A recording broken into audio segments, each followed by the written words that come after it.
Hi, welcome to Binge Buddies, Fork the Forking Forkers. I'm your host, as always, Bryan Dressel. With me, as always, is still not Matt. Damn it. But we do have, as always, Joel Isaac Newton DeWitte.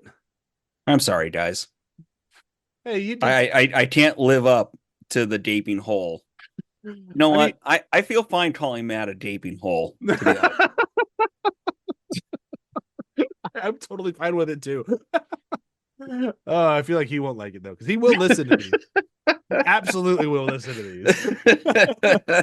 Is he gonna come here next week with corrections like this? I am not a gaping hole. Here are my notes, and then it's gonna be a half hour of his notes, and then we dive in. Well, here's more of a compliment than I usually like to give him, but we also have Ryan Albert Einstein Lootens. You're goddamn right. You don't need to go on. Let's just go. Yeah, seems timely. No. You just you were in a movie recently. It won Best Picture. And it was great. It was. I blew Oppenheimer's mind. God, that really was a good movie, wasn't it? It really was, and that end scene, Oof. I know this isn't the topic of the day, but I've heard a recommendation to watch Zone of Interest. Yeah, that's a good one too? Yes, good yes. One. It's not. It is not what you think it is. Nothing happens in the movie. Literally nothing happens. A guy gets transferred job. That's it. It's what you're watching that stirs emotions. I'm okay with that. It's people living lives, their regular lives, like nothing is happening. The happening is the Holocaust right next door. I'm gonna throw out if it's a Jonathan Glazer movie, you should probably check it out. Yes, the guy hasn't really missed much, and he doesn't Sexy Beast, Under the Skin. It's Earth. Earth is great. Like he made he makes some amazing movies. He doesn't miss. He will push you. He will make you uncomfortable for sure. But there's a reason why this movie beat Oppenheimer for sound. Yeah, like it's Oppenheimer and Maestro. Throwing Maestro in there. Yeah, God damn it. Ryan doesn't like Maestro at all. Not that I can blame him. The sound was good. Let's talk about Good Place. Episode 5 is called something. I have my notes here. I got the name. Category 55 Emergency Doomsday Crisis. Talking about a sinkhole that is not healing itself. The pesky sinkhole. Coming off last week's, and wasn't much of a cliffhanger. I know most of these episodes have a cliffhanger, but just the sinkhole's getting bigger. Tahani went and checked it out. Some more boards fell in. So we got to start figuring out how we're going to fix this. And what better way to fix this than to force everyone to stay in their homes? Can't go anywhere. Bad timing if you're about to start having a knockdown, drag-out fight with your quote-unquote soulmate. But here we are. This feels intimately more relatable than I expect they planned on. Yeah. There's something about the next 2 episodes that we're talking about today, which is Category 55 Emergency Doomsday Crisis and What We Owe Each Other, that just they smack of classic sitcom shenanigans. And I mean that in the best way possible. Like this really feels like, like multicam live audience, like I don't want to be in a room with you at all anymore. Now you're stuck together. Like cue audience laughter. Like, and then you go into What We Owe Each Other. Like, I want to go on a romantic date with my soulmate. I'm going to be a third wheel. And it's like cue audience laughter. Like very, very classic setups, but they work really well here. Like they work well in the single cam format, specifically with this cast and this setup. So it doesn't really bother me, even if it does travel some very, very well-worn roads. But starting with the Category 55 Emergency Doomsday Crisis, not a ton of Jason and Tahani in this one. This is they're there, but this is more of the Eleanor and Chidi being stuck with a marriage counselor who literally wrote the book on happy marriages and a human lie detector. My favorite is the argument. How much did you think? I'm incredibly inept at reading lips. How much of that did you hear? None of it. But I'm incredibly adept at reading lips. Like good stuff. It's so good. I think one of my favorite parts about this too is that they completely missed the mark a little bit. They're not thinking outside the bounds of what's actually happening. They're still thinking within the construct of like a regular relationship where there should be Yeah. soulmates, right? Yeah, there's no way that like one of these is not like they're definitely soulmates because they're here. So we're gonna address the problem like this is new, it takes a little bit to figure things out. It's like and you get this like real sincerity from the woman if she's like, no, I just like to help relationships. And I love that throughout all of it, Eleanor's like, they want to bang. They want to bang. And I say we do it. Like They are swingers. and then as it goes on, she might be right. Yep. That might be one of the funniest things in the episode, to be honest. Just as he's sitting closer to John, and you're just starting to feel the sexual tension. And just the look on Chidi's face when he catches it, and just the like his facial expressions are some of the best. Chidi, like just the side eye Chidi gives him as it progresses is worth it. Worth it. And I love how Eleanor is just all for it too. Like it's almost a mix of like, okay, I'll go up to bat for this as long as it hides it, but also let's have a good time. Yeah, like let's make it work. She seems totally good with it. Something about the intro I love about this episode, because Eleanor is going to the frozen yogurt place getting yogurt, and then they have 1,000 different flavors because Michael's trying to calm everybody or make everybody happy. And then what was it, like fresh laundry was the flavor? Oh yeah, or something like that. Full charge cell phone battery. Full charge cell phone. That's right. Yes. That's right. And then then she go in front of me. Yeah, I didn't even take 10 or 12 samples I didn't want, just to be just has to go home and brag Chidi about it. And she's so proud of herself. And then she forgot to eat yogurt. And then she tried to guilt trip him into going out for it instead. The end of it, good person. Ding. The good place title card keeps working for me too. It's still great. Yes. And I also love that we kind of jump out of that and jump into, like, I know I said there's not a ton of Tahani and Jason in this, but there is some. And we get some of Tahani's family, which is hysterical garbage. They are the worst people ever. This is the episode where we get like I drew a bird. Great. I sculpted a bird. It's so amazing. But we also get like Jason starting to learn like some of the actual things of the ethics they're trying to learn. Like he actually picks up on some of it with I framed one innocent alligator dealer to save a 60-person dance crew. It's actually not a bad example. I really like the classroom setup, and that does the learning ethics is a again, I'm not trying to spoil anything. That becomes a through line throughout the show. Like them trying to learn to be better people is the large theme of this, and it keeps going. But getting Eleanor and Jason in class together, this is the first time we really see it. It does, like, as somebody who's watched this show quite a few times, it warms my heart. Like, oh, it's starting. Like, this is the beginning of this stuff. Like, you really start getting that chemistry between Eleanor and Jason. And it's just so funny because, like, you can tell Eleanor legitimately likes Jason, but also can't stand him at all. Yeah. Like, oh, I like him. He's a friend of mine. I hate his guts. I never want to see him again. He's so goddamn annoying.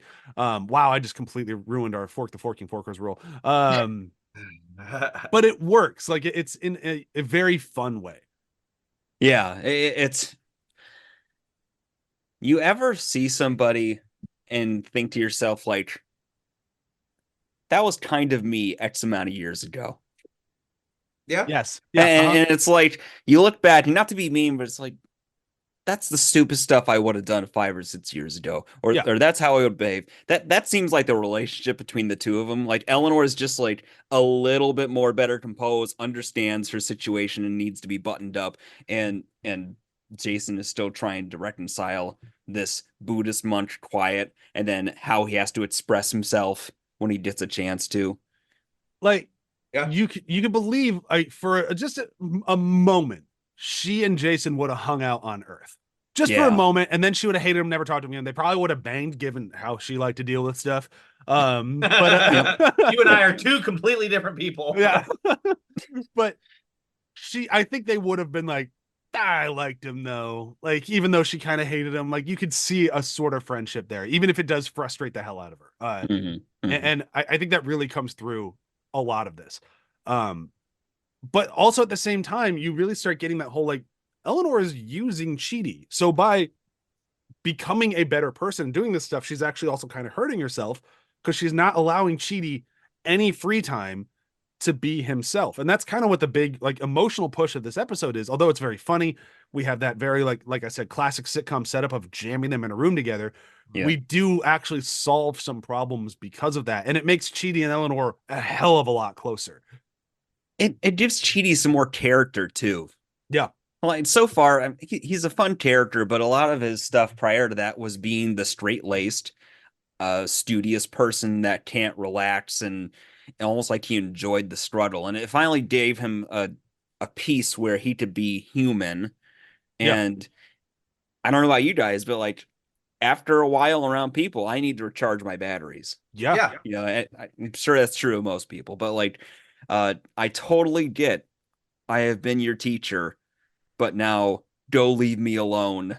I just want quiet. I love how when you say that, like when he's trying to get rid of her, he goes, I'm gonna go into town and get some blankets. Yeah. And then she just great, I'll grab my sweater. I can practice people cutting me. It's fine. Like you get this whole like, oh, Eleanor is really taking to Chidi. Like she feels she can trust him. She's got like a legit friend here in this. And he's like, yeah, no, that's great. But also back off? Question mark. like we're kind of friends, but you're really my project. Yeah. But also like they bring it up at the end of the episode in a way that's like, oh no, there's actual stakes here. And like I like it because it really frames Chidi in a wow, he actually is a very good person. Of the like the more he helps her, the more likely it is he'll never meet his soulmate. Yeah. And it's like, oh, that is a hell of a dig. Like, wow, that would take a lot. And he does it. And you know, she does give him a gift of horrifying him with a boat ride. But how about the fork off Elenator? The Elenator. Eleanor. It's like a golden ticket. Yeah. It's not even a card. Just show me this and I'll go away. Good stuff. Surprisingly considerate of her. Yeah, she is getting better. It is working. However, she was not always great. And moving into the next episode, we get why would you ever trust Eleanor? Her friends are a perfect dog sitter, okay? Her friends are idiots. Why would you ever trust this woman with a dog? Like, oh my God. Surprise you? That her friends are idiot. Look at her. I mean, that's true. I mean, between her and a kennel, it's kind of a obvious choice. Like my dog might be mad at me after the kennel staying there, but he won't have the world's biggest pooch afterward from eating an entire bag of dog food. For whatever it's worth, my dog has dug into that amount of food. It doesn't do that. It just means they're going to need to go outside 10 times that day.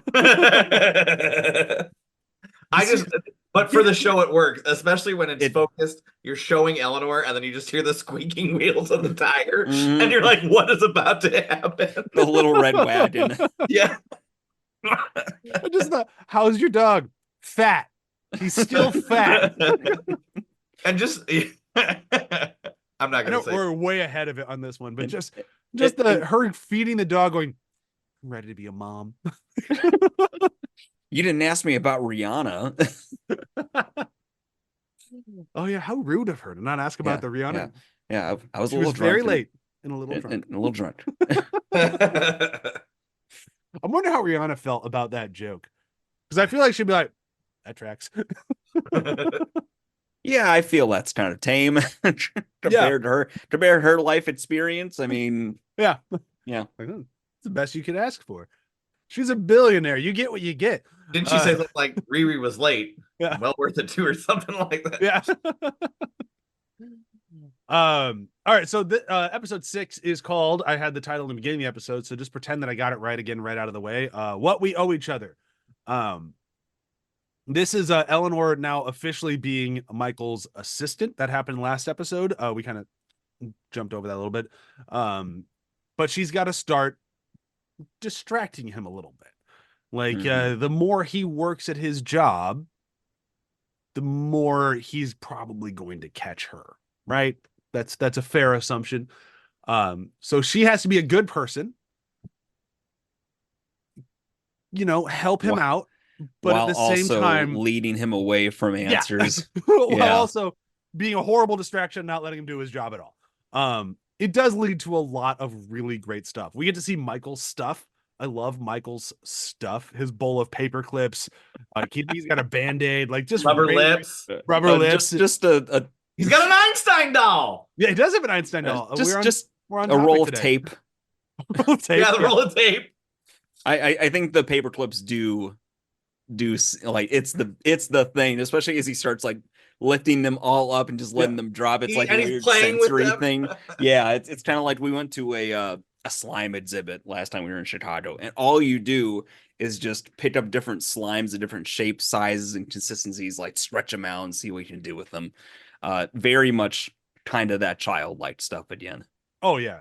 Like Michael's just a big old kid, and it's the best. Like you can get his legitimate interest in humanity. It's like it's a paperclip shower, like just. but I also like too, like when he's talking to Eleanor and getting her ready, like he's like, I want to look at everything. Now these 72 rocks are the most suspicious. Suspicious. I want to start here. Oh, it's good stuff. I mean, it's almost like a computer in that way. It'd be like, okay, we're gonna start with the most obvious stuff first, and then we'll escalate to the bigger stuff. And it's this funny mix of like they're trying to come down with. Well, first Eleanor puts him through like a fun retreat thing going on because she sees that he's completely burnt out. It's like, you got to recharge your batteries and get some rest in. Also, this is a good way for me to party and distract you with stuff. Yep. They go do karaoke, and he loves it because there's no point in this. Yep. He goes and wins claw machines, especially a minion. I don't even want this thing, but yeah, I love it. this small, ugly yellow child. It was a minion, right? Yeah, yes. And it's great because it's a Universal show, and Universal owns Minions, so it's perfect. Oh, that was funny. But then afterward, right? He's refreshed and ready to go. They're visiting every scene that things happened and trying to narrow it down. And there's always like, it's down to 7 people, but oh wait, just outside of here, there's 30 other people. Yeah. So how are we going to narrow this down? Here's a list. Eleanor, our list has grown substantially larger. And Eleanor always does a great job of like showing the appearance of helpfulness while also being so relieved every time they get anywhere near answers. Yes. That things crumble in her favor. Like it's a very funny dynamic. It is. It works really well of like, because they keep you strung along of like, oh, they are narrowing it down. Oh, never mind. So you kind of go on that ride with Eleanor. So it's a very well done. And again, it comes down to like the expressionism of Kristen Bell of like, cause she's not saying a lot. It's all just in body language, and it just works well just to make those extra jokes land. For sure. The one thing that we haven't talked about with the Eleanor and Michael stuff before we move over to the sitcom of Chahini. I don't try to. I've been saying it too. Like it's hard. Like yikes. Woo. That sitcom is. I love all the Friends references. I love. Yes. His obsession with Friends is so great. It just keeps hammering the whole way through until the very end. I'm not going to ruin because that's my quote. Is Michael's quote about Friends at the end of this. But I love it. That ongoing thing of like, wow, you really dug Friends. And him having like some of the most obvious observations, like how do they afford that apartment in New York City of a barista, a waitress and a chef. But what I really like about it is that is what he is using as what friendship is. Yeah. So it's just, to me, it's so good because it's a show. And just is like, they really were friends, weren't they? He bought in it, man. He loved it. But while all this is going on, we have the other side story, which I guess technically would be the B story, but for me, it feels more like the A because it's so damn funny. Of Jason trying to be a little bit more with it with Tahani because he knows he has to because she's demanding it, having no clue how to do it, so he's just using a magic 8-ball. Yes. Yes. All signs point to yes. Seems likely. Yeah. Like, it totally backs him into like a horrible situation that he does not want to be in, but he follows the 8-ball. But what's even better is when he like conceals it. Like it's so good. Like he stands up and turns his back. Like it's so good. And it's not even a bridge. Like he just reads it straight from the 8-ball too. So it sounds all stunted and unnatural. It is decidedly so. All right, so with all of that still going on, we have what I consider more of the A plot, even though it's probably more of the B plot in this episode, which would be the spa day with I'm not going to say it again. I want to say Chahani again. Tahani, Jason, and Chidi. Somehow trying to mash all three of their names into one thing is it's not working well for me, but it keeps kind of happening. Just on our toes. Yeah, it's just kind of on the tip of everyone's tongue. I love this stuff. Very classic sitcom. It's ridiculous, but it also starts right out of the gate. Like the second they go to talk to Janet, like it just starts hitting you with it immediately. Like, we're here for the couples massage, and I am here as well. And who's the other half of your couple? Just me. Okay, but who's the other one? It's literally just me. Yes. And the second one? That goes on just long enough to keep funny. Yeah. Like if it had gone any longer, it'd be like, oh, all right, like we get it. But the circular back and forth between Jianyu and Ellen, no, not Eleanor. What's her name again? Honey? No, Janet? the helper. Janet. Why? I need to get these names down. It'll come. Don't worry about it. Yeah. Only a few Janet's like, this does not compute. Stuff where she's pretending to break down because she's starting to try to get like humor a little bit, and it's just a great interchange the entire time. And Tahani is just looking so disappointed. She's so annoyed the whole time. while continuing that kind of sickly sweet front. You know? Yeah. But this is one of the first times where she seems bothered, like truly bothered by something. But this is where I really wish we had Matt on this week, because what they're running into is that British niceness of like, you can't be rude. Like that is that British high society, like that. I hate this. I'm obviously very upset about it, but this is what's happening. I mean, just in this whole sequence, my favorite is when Chidi goes, how about Janet, you massage Tahani? Yeah. And I'll massage Jahan, or what's his name? Jason. Or Jason. he says Jianyu. Jianyu. He's stopping. And then as he's doing it, it's just like fingertips. Yeah. Like he's horrible. Piano. And then when Jason starts talking and he's just like covering his mouth. Mandible. The mandible. Well, especially because what they're like, she's trying so hard to talk to him and just throws out the like, who's your favorite artist? I mean, Pitbull changed the game. Favorite impressionist. That's important later. Oh, yeah, that comes later. The impressionist where he just doesn't get it at all. Yeah, I just love it, though. It's such a Jason thing. Well, just like she says she told you she loves French impressionist paintings. Got it. Say no more. Wait, I feel like I need to say so much more. Their dynamic's really great. It just. Well, Jason's just like a toddler bull in a china shop. Like, just like, he is relentless. He means well for the most part. Like he doesn't mean ill is what I should say. Not meaning well might be a stretch, but he means no harm. Harm is definitely still going to happen though. Yep. It's just kind of who he is. But he's got this like level of innocence that just makes him so, I don't want to say relatable because it feels like an insult to yourself, but you still kind of a little bit relatable. It's that, and it's endearing. Yeah, endearing is a good word for it. Yeah. Because when he gets his impressionist painting, it's an attempt. It's an honest attempt. And he's not wrong. Like, It is that technically correct that kind of thing that works really well in sitcoms and humor. Like It is, I mean, for those of you that haven't watched it, it is an impressionist take on an impressionist comedian.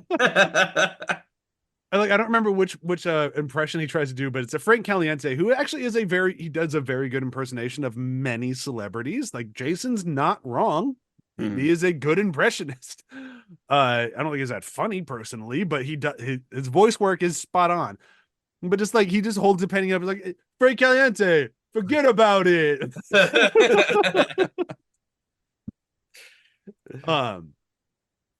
And then we as the episode's wrapping up, we get that Chidi legitimately gets what Tahani's asking for and gives her a French impressionist style painting of herself as ballerinas.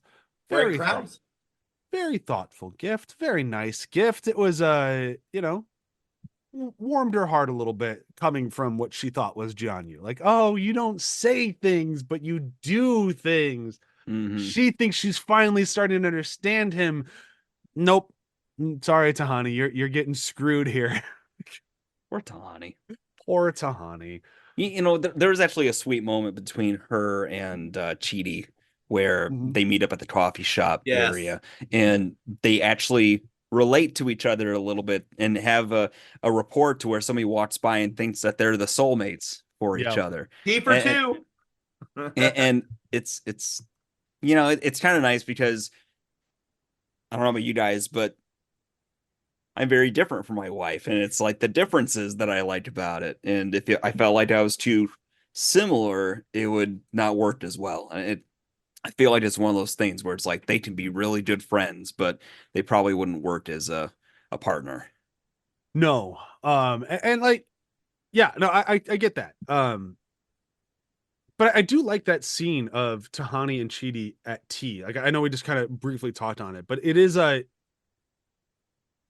it's good to see, like, because you're starting to see the four main-ish characters. Like they're starting to you're starting to figure out who these people are and getting them together outside of Eleanor, who's like obviously our main character, but it's really starting to flesh out these characters a lot more. And seeing Tahani and Chidi have that moment with T, like it's really starting to fill the color of the world a little bit more. And I really appreciate that stuff because it's not a particularly funny scene. And it doesn't really have a lot to do plot wise. It just kind of goes like, this is just some really solid character building. It builds their character relationship one-to-one in a way that I think it sets the table of what their dynamic is going to be, and it'll allow them to play off each other a lot better now that you have that baseline. Yeah, for sure. And I don't think that scene would have worked had he not joined them in the spa treatment. Right. Like, because it's supposed to be like you were a pain in my ass and now you're trying to reconcile with me. Yeah. And he's trying to express something to her that she doesn't know she's going through, of the whole, like, I know what it's like to be in paradise with somebody who's not your soulmate, because he knows that feeling and she doesn't know that's what she's experiencing. So like you get that almost level of guilt from him too, of like, I'm part of the reason you're suffering. Yeah. It's a really good dynamic. Like, and what I like about this show too is this show, when you're talking about how to be a good person, like this show can get so philosophical, but keep it very lighthearted. Yeah. And it really throws you for a loop because there's these very sweet, enduring moments, and it's just rifled with comedy because you have these people that aren't necessarily supposed to be there. And Chidi is filled with the struggle the entire time. Like that is a main arc of his character so far, is trying to balance the morality of helping people versus the harm he's causing by letting her intervene. Even like the choices she makes that causes the sinkhole or the flying shrimp and stuff. It's he's inadvertently responsible for some of that. And I assume that's going to continue. Oh yeah. And it's also the thought process that did they take two people's spots? By Chidi helping these two people, there's two people who should be there being eternally tortured. Like that's a mind job if there ever was one. And I think the show does a really good job of, like, that could be a very heavy, almost dramatic show, but they take that super heavy thing and still kind of manage to keep it light and funny. Well done. They keep it nice and short. Like, they don't try to over explain anything. They give you the baseline of a concept they're talking about, and then they just play it out. Yeah. 100%. So the only thing we have not mentioned in these episodes that I feel like we probably should talk a little bit about before we start wrapping it up is because it's important, and I'm not sure if you guys caught on to how important it is because it's the first time we really see it, Tahani and her relationship with her sister. Yeah. Camilla comes up a lot throughout this show. She never really, I don't think we ever see her in the afterlife, but like in the flashbacks and stuff, that is a constant person in Tahani's life and a constant problem in Tahani's life, which is really unfortunate because Camilla, they make out to be like a Taylor Swift-ish type person, like Taylor Swift mixed with Banksy, even voted most likely to be Banksy.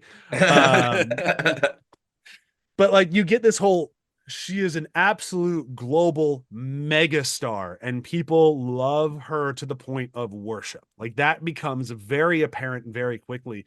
And Tahani is also a very accomplished, very good person who wants to help people, but she is forever stuck in her sister's shadow. Yes. And the show does a really good job making that very relatable, understandable, and also extremely funny. The girl who plays her sister plays everything so deadpanned and annoying, but I love it. Like, especially like when they're getting like they're jumping back to last episode where they're having the parents' will read to them. Yes. And it's just like, I don't care. No big deal. It just does not care at all. It makes such a very good relationship of you can buy that sibling rivalry extremely well. And I noticed we didn't talk about it in the beginning, so I want to make sure we at least pay some service to that because Camilla does come up a lot. And it informs Tahani's character so much. Yeah.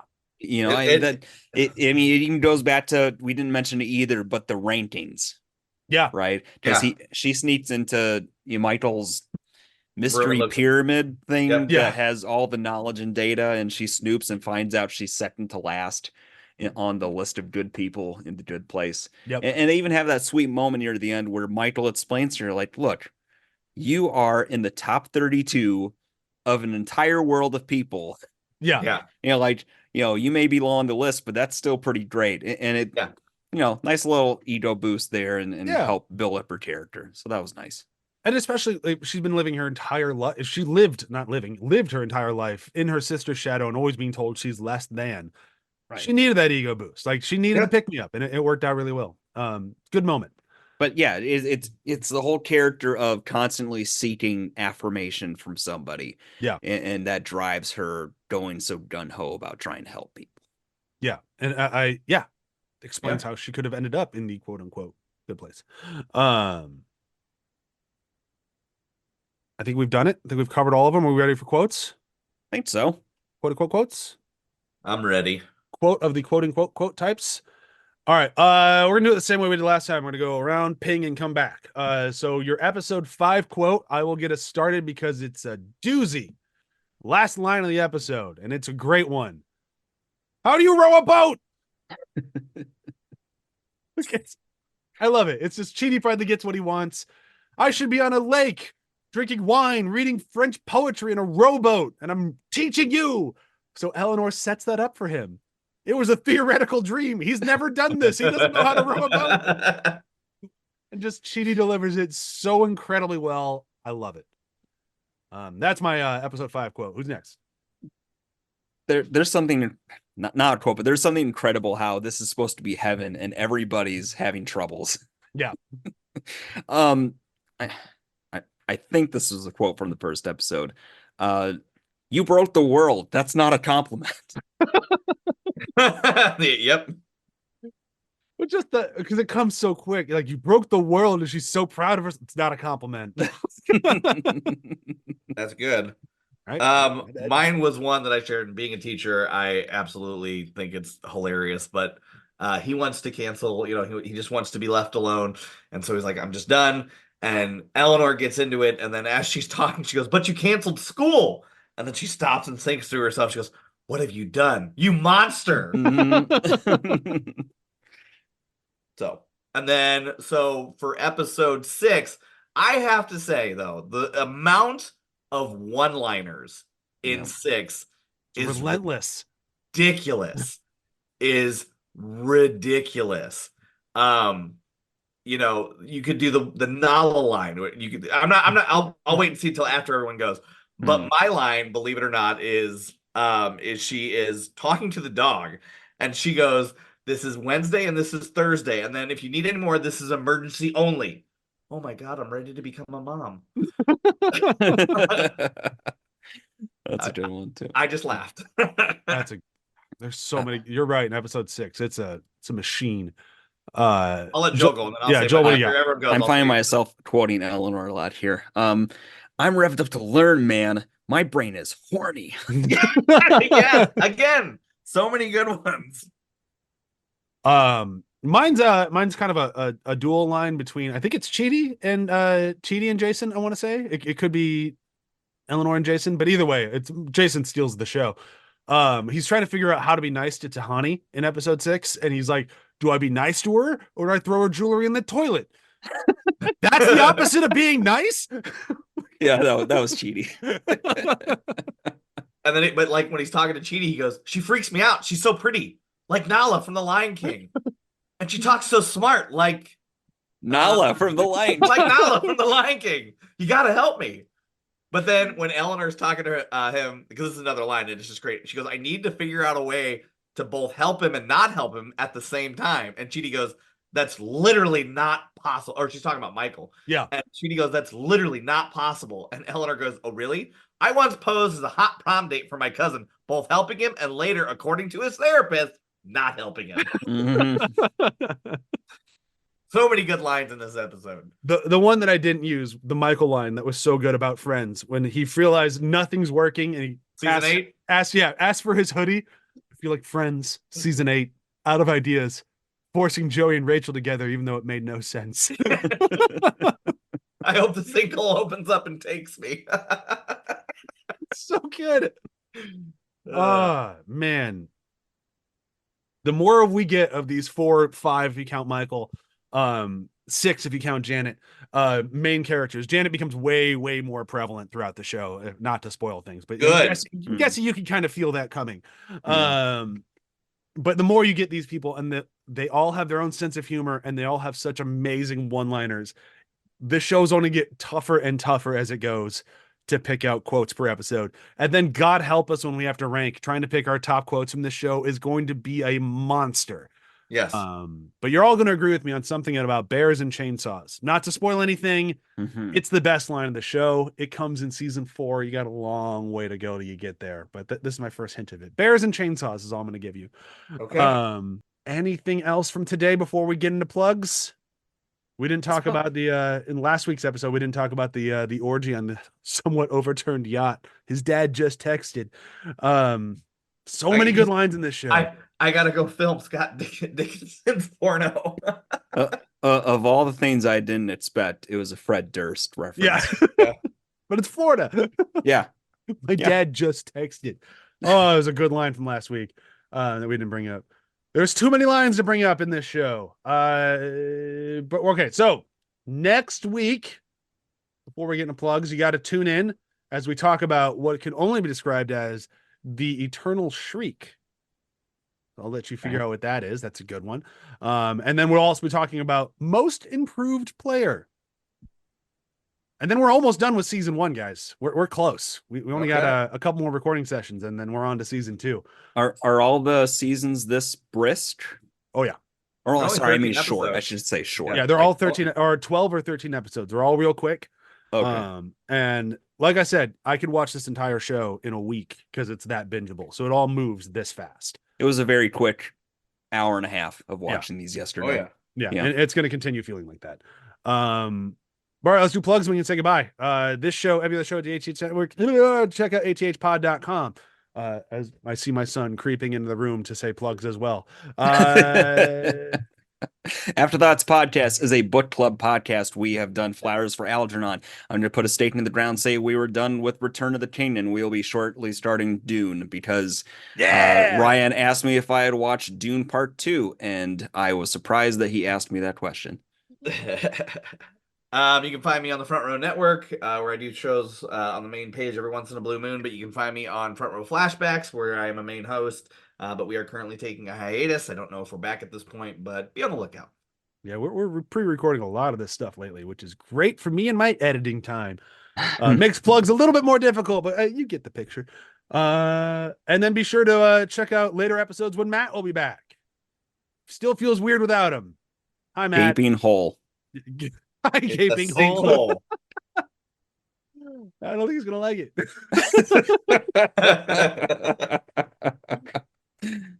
All right. Bye. Take it easy. Bye.